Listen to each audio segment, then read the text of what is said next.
Hi ಎಲ್ಲರಿಗೂ ನಮಸ್ಕಾರ. KSO ಇಂದ 2025 BEd ನೋಟಿಫಿಕೇಷನ್ ಕರೆದಿದ್ದಾರೆ.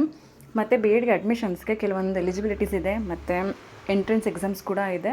ಮತ್ತು ಎಕ್ಸಾಮ್ ಪ್ರೊಸೀಜರ್ ಹೇಗಿರುತ್ತೆ ಅಂತ ನಾನು ಈ ವಿಡಿಯೋದಲ್ಲಿ ನಿಮ್ಗೆ ತಿಳಿಸ್ಕೊಡ್ತೀನಿ. ಮತ್ತು ಈ ವರ್ಷ BEಡ್ಗೆ 500 ಸೀಟ್ ಅಷ್ಟೇ ಅವೈಲೇಬಲ್ ಇರೋದು. ನೀವು ಬೇಗ ಯಾರು ಅಪ್ಲಿಕೇಶನ್ ಹಾಕ್ತೀರಾ, ಯಾರ್ದು ಎಂಟ್ರೆನ್ಸ್ ಎಕ್ಸಾಮ್ಸ್ ಕ್ಲಿಯರ್ ಆಗುತ್ತೆ ಅವರಿಗಷ್ಟೇ BEಡ್ಗೆ ಅಡ್ಮಿಷನ್ಸ್ಗೆ ಅವರು ಪರ್ಮಿಷನ್ಸ್ ಕೊಡ್ತಾರೆ. ಸೊ ಯಾರೂ ಲೇಟ್ ಮಾಡ್ದೇನೆ ಬೇಗ ಅಪ್ಲಿಕೇಶನ್ಸ್ ಹಾಕಿ.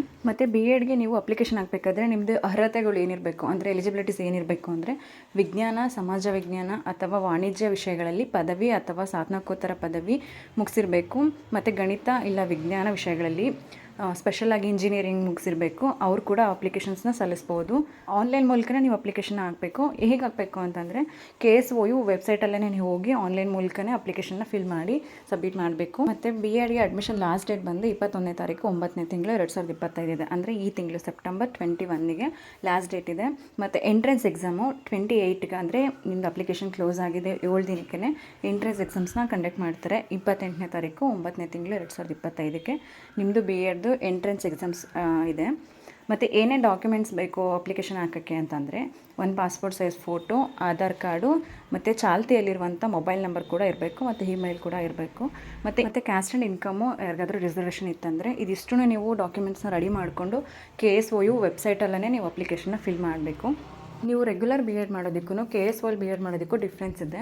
ನೀವು ರೆಗ್ಯುಲರ್ ಆದರೆ ಅಪ್ಲಿಕೇಶನ್ಸ್ ಹಾಕಿ ಮತ್ತು ಕೌನ್ಸಿಲಿಂಗ್ ಇರುತ್ತೆ ಬೆಂಗಳೂರಲ್ಲೇ, ಮತ್ತು ಮೆರಿಟ್ ಲಿಸ್ಟ್ ಎಲ್ಲ ಬಿಡ್ತಾರೆ. ಸೊ ಅದು ತುಂಬ ಪ್ರೊಸೀಜರ್ ಇರುತ್ತೆ. ನೀವು ಬೆಂಗಳೂರಿಗೆ ಹೋಗಬೇಕಿರುತ್ತೆ ಕೌನ್ಸಿಲಿಂಗ್ ಆದರೆ. KSO ಆ ಥರ ಇರಲ್ಲ. ನೀವು ಅಪ್ಲಿಕೇಶನ್ ಸಬ್ಮಿಟ್ ಮಾಡಾದಮೇಲೆ 28ಗೆ ಡೇಟ್ ಕೊಟ್ಟಿದ್ದಾರಲ್ಲ, CET ಎಂಟ್ರೆನ್ಸ್ ಎಕ್ಸಾಮ್ಸ್ ಕಂಡಕ್ಟ್ ಮಾಡ್ತಾರೆ. ಸೊ ಅದರಲ್ಲಿ ಏನು ಮೆರಿಟ್ ಬಂದಿರುತ್ತೆ, ಮತ್ತು ನೀವು ಡಿಗ್ರಿಲಿ ಮಿನಿಮಮ್ 50% ಇಲ್ಲ 55% ಅಂತ ಮೆನ್ಷನ್ ಮಾಡಿದ್ದಾರೆ. ಅದನ್ನು ಮತ್ತು ಇದನ್ನು ಎರಡನ್ನೂ ಕೌಂಟ್ ಮಾಡ್ತಾರೆ. ಕೌಂಟ್ ಮಾಡಿ ಅದರಲ್ಲಿ ಏನು ಮೆರಿಟ್ ಬರುತ್ತೆ ನಿಮಗೆ, ಅದ್ರ ಮೇಲೆ ಅವರು ಲೀಸ್ಟ್ ಅನೌನ್ಸ್ ಮಾಡ್ತಾರೆ. ಅಂದರೆ ಸೀಟ್ ಅಲಾಟ್ ಮಾಡ್ತಾರೆ ನಿಮಗೆ BEಡ್ಗೆ. ಸೊ KSO ಜಾಸ್ತಿ ಪ್ರೊಸೀಜರ್ ಇರಲ್ಲ, ಈ ಥರ ಇರುತ್ತೆ ಅಷ್ಟೇ.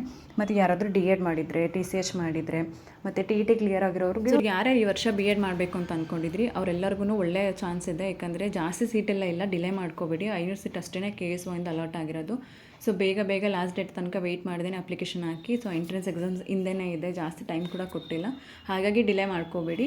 ಏನಾದ್ರು ಡೌಟ್ ಇತ್ತಂದರೆ ನಾನು ಕಮೆಂಟ್ ಮಾಡಿ ರಿಪ್ಲೈ ಮಾಡ್ತೀನಿ. ಇದೊಂದು ನೋಟಿಫಿಕೇಷನ್ನ ನಾನು BEಡ್ ನೋಟಿಫಿಕೇಷನ್ನ ಡಿಸ್ಕ್ರಿಪ್ಷನಲ್ಲಿ ಹಾಕಿರ್ತೀನಿ, ಮತ್ತು KSO ವೆಬ್ಸೈಟಲ್ಲಿ ಹಾಕಿರ್ತೀನಿ. ಒಂದ್ಸಲ ಚೆಕ್ ಮಾಡಿ.